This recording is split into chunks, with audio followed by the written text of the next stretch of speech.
Hey guys, how's it hanging? It is TheLivingBluejay here, and welcome back to another Johnny Test fan fiction video.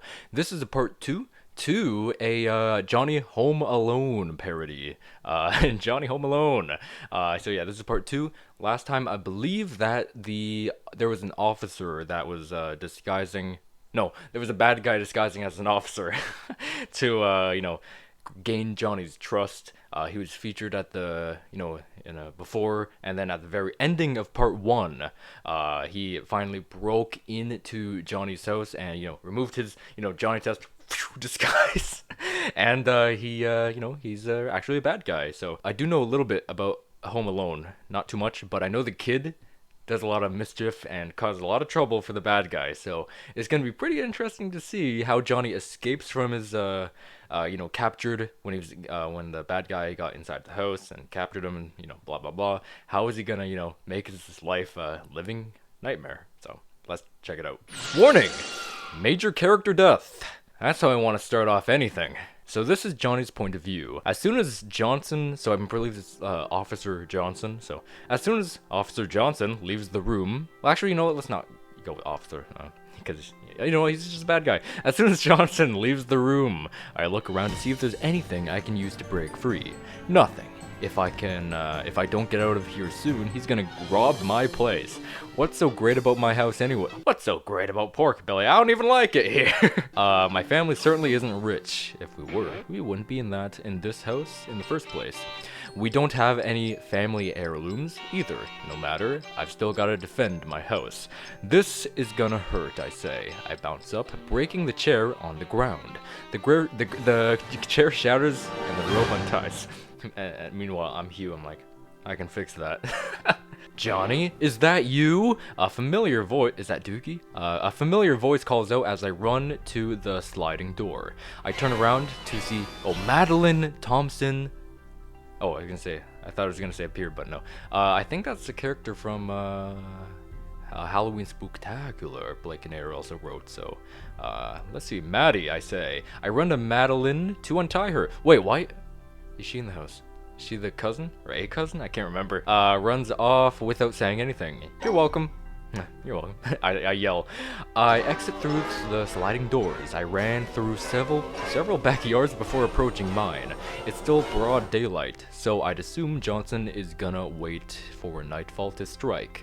To avoid raising suspicion, that'd be smarter than doing it in daylight, where everyone can see you. To avoid being spotted by Johnson, I enter the house through the back. I run to the basement and bring upstairs 2 totes.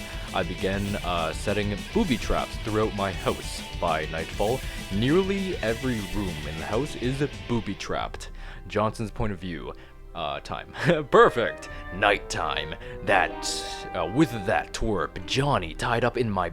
Oh, wait, this is his basement? I thought this was Johnny's house. Again, I don't know anything about Home Alone, so a lot of things are going to be understood by me, but if you guys know what, Home Alone, the contents of it is, you probably yelling at me or something like, no, you don't understand. There's no way he can stop me. I approach the door and reach for the doorknob. I can feel heat emitting from the knob. I decide to open a window and climb in. This kid is so dumb, leaving the door unlocked, almost like he's asking me to rob him. I think he is. All the booby traps. I climb in the window, and my shoes stick to the ground. Damn it! I shout. Damn, kid covered the floor in front of the window with syrup and super glue. Oh no! I climb onto a table beside the window and climb up. As my shoes slide off, I jump down in front of the front door, where I land on some marbles. Whoa! I roll around for a little bit before I enter the kitchen. I open a drawer, and I see a mini Nerf gun pointed at me. Say your prayers. Okay. I get shot in the face several times by Nerf darts. I open the basement door and brace for impact. Nothing. Huh? That kid didn't booby trap the... I yell as I slip and tumble down the buttered up basement stairs. Johnny, what did I say about wasting my butter? I didn't do it, Dad, I swear. Landing in a tote at the bottom of the stairs. I managed to climb back up the stairs without being killed in the progress.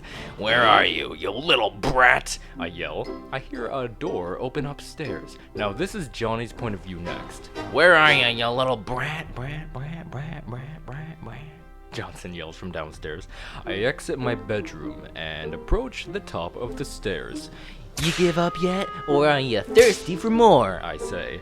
Johnson starts walking up the stairs towards me. I run up to the lab with him behind me. He trips over. Oh, the lab is gonna be a great way because there's a lot of traps already there. That Susan and Mary put up to defend the lab from Johnny when he is not wanted. A trap door above Johnson opens and an anvil lands on Johnson's head. Oh no. Ah! He screams, falling backwards down the stairs. Also, fun fact, the stairs towards the lab can actually, turn from stairs into a ramp thing, so if, anyway, I'm sure you guys know that. I grab my dresser with wheels and push it down the stairs. Oh my god, Johnny. This is so funny, but like, so cool, so good already. So much pain he's putting this guy through. One of my favorite things, like how in most things, well, actually, okay, let's step into a different line. Okay, so most more serious content, the bad guy will always be super brutal, and the good guys, even though they may be powerful, they'll always get upper handed or something. You'll see that in DC, Marvel, animated or live action movies. You'll see that in some anime and beyond and beyond. So one of my favorite things is like seeing the opposite, seeing the good guy put that bad guy through that same hell that you'd usually see the opposite way around. So I like seeing that, just to see that for the good guy. So anyway, let's continue. So he got hit by the dresser. It lands on Johnson. Johnson pushes the dresser off of him and he runs back up the stairs. He jumps over the tripwire this time and follows me into the lab. There's nowhere left to run, you little a-hole, he shouts. Dookie enters the room. I'll save you, Johnny, he yells, charging for Johnson. Johnson pulls out a pistol and aims it at Dookie. Not another step, Johnson says, still aiming at Wait, did that dog just talk? Dookie continues running towards Johnson. Johnson cocks the pistol. Suit yourself, freaky talking alien dog. Hey, that's just like the guy from Johnny's Petting Zoo Posse. Talking alien dog. Anyway, Johnson pulls the trigger. Dookie drops on the floor. Oh my god, I hope he's faking it. Dookie! I scream. Johnson aims it at me next. I run and climb out the window onto the roof. Hey, that's kind of like Johnny's new baby brother. Johnson follows me onto the roof, where he slips on some ice. He rolls down. That's right, Home Alone takes place in the winter. He slips on some ice. He rolls down the roof, but grabs onto the string of Christmas lights. I walk over and cut the string of lights, causing Johnson to fly into a tree. Landing on the ground, I safely re-enter the house. I pull out my phone and call 911. This is Johnny Test. I need an officer at 242 Port Billy Drive, I say. I always read Johnny, or voice over Johnny with super enthusiastic, because that helps me imitate or emulate his voice, so I knew I was gonna do that, and then I knew what I was getting into right here. Can you imagine like calling the police, super enthusiastic, saying like, "Hey, there's a robber in my house. Whoop-de-doo." Anyway, 242 Pork Belly Drives from it's the season 1 episode, Take Your Johnny to Work Day. So I also want to mention that. Right away, sir. The dispatcher says. I hang up and run outside where Johnson is waiting for me. You thought you could escape me? Shnikey. Oh, Shnikey. Yo, you think you can escape me? He says, grabbing me. I'm gonna bite off your fingers one by one. Suddenly, Johnson is hit with a shovel.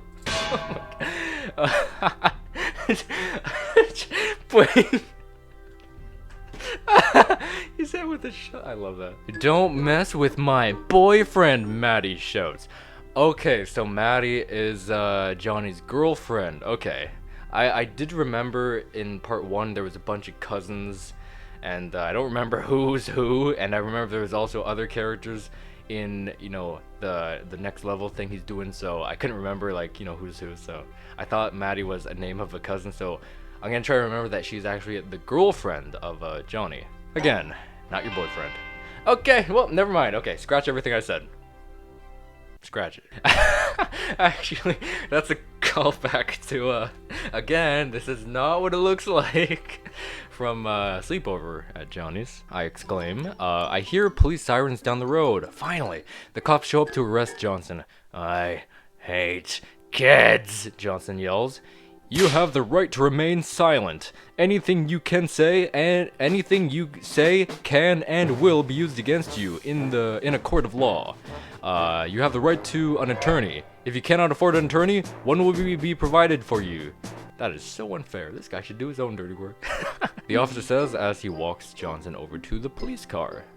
Police officer walks up to me. We've been trying to catch Carl Johnson for the past 10 years. Whoa.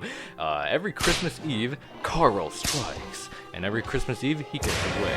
So thank you, Johnny, he says before shaking my hand. The next morning, Mom calls me. So if I remember correctly, and I do know I remember correctly, since in part 1 there was a huge family party with his cousins and relatives, mom, dad, sisters, etc., etc. Everyone left to go somewhere, probably on some kind of a holiday vacation, and you know, everyone, they all forgot Johnny, and of course Dookie. And I remember on the flight, Mom and Dad were like, "Did we forget something?" You know. So anyway, the next morning, Mom calls for me. "Mom!" I say, running down the stairs and hugging her. "Where's everyone else?" "Right behind me, bringing in presents, Johnny." "What the hell happened to the house?" Mom asks, looking around at the mess in my living room. "It's a long story," I say, I begin to cry. "Johnny," Mom asks. "Yeah? Are you alright?" "Actually," I say. The whole story. It's a whole story. How Carl kidnapped me, how I booby-trapped the house, how Dookie died saving me. Oh my god, no, he's not gonna expand on this? Oh, wait, so Dookie does and will come back in the future episodes for this, but this is not technically an episode, it's actually a special from what I remember, and saying that is a special, it can exist in some kind of alternative dimension or universe, where that's Convergence and Dookie did die doing that. And in the other episodes, Dookie did not have to die, and he's just probably still alive, so hopefully that is the case, because man, seeing Johnny without Dookie in something like, well, I mean, you know, I don't know if I could. That's, boy, I don't even like thinking about that. Because, you know, it's the boy and his dog. Anyway, "Oh, Johnny, I'm so sorry," Mom says, giving me another hug. "Can't believe this all happened. Christmas just isn't the same without Dookie. I know he was gonna be gone eventually, but I didn't expect it so soon. At least I have my family, even if they are annoying." Wow, okay. So either it's my theory or somehow Susan and Mary bring him back to life. So I just thought of that because I just saw the word family right here, so I was like, maybe Susan and Mary will do something. But anyway, that was a parody of Home Alone with Johnny Test. That was pretty cool. Again, I don't know if I mentioned this part 1, but this is my first exposure to the concept of Home Alone. Not sure if it did the franchise justice, but I do know that Blake Nader, the author of this, is a big fan of the Home Alone franchise, so I do believe it should do it justice. But if you guys know Home Alone as well, you guys let me know in the comments below if this this part 1 and this part 2 is you know, doing it justice, because I have no idea. With that in mind though, this was really cool to see, and it felt very different. There was a major character death, it's mentioned at the top. I actually thought Johnny was gonna kill the Johnson dude, but it seems I was wrong. It was actually the Dookie who was gonna be the victim of that phrase at the top. Oh man, I don't like seeing Dookie go, but what happens happens, and I can't change it. But still, that was a really cool read, and that was really enjoyable. It's actually shorter than I thought it was going to be, but overall, that is pretty cool to have as a first impression of the Home Alone franchise. And of course, much like everything else, Johnny Test with another franchise is usually my first impression to any franchise. For example, I've seen Johnny Test's Day Off before Ferris Bueller's Day Off, and I've seen Johnny and Clyde before the movie Johnny and Clyde. I think that's the title. And there's probably a lot more. And Pokemon. I've never seen Pokemon before, and I'm just kidding. Anyway, thank you guys for watching this video. You guys let us know in the comments below, what do you think, if you've seen both part 1 and 2, what do you think of this little fan fiction parody for Home Alone with Johnny Test characters? I thoroughly enjoyed this, and I hope you guys have as well. And so thank you guys so much for watching. I hope you guys enjoyed. Leave a like rating on the video if you've enjoyed. That would really help out a lot. Subscribe for more Johnny Test videos, as well as check the info below for more Johnny Test videos. There's a playlist in there with every Johnny Test video. If you guys want to scroll around and see a video that you want to rewatch or watch for the first time, maybe there's I believe over 100 videos in there, so go check it out. With that in mind, you can furthermore support the channel with the super thanks function. And with all that being said, I will most certainly hope to see you guys in the next video. Stay fresh.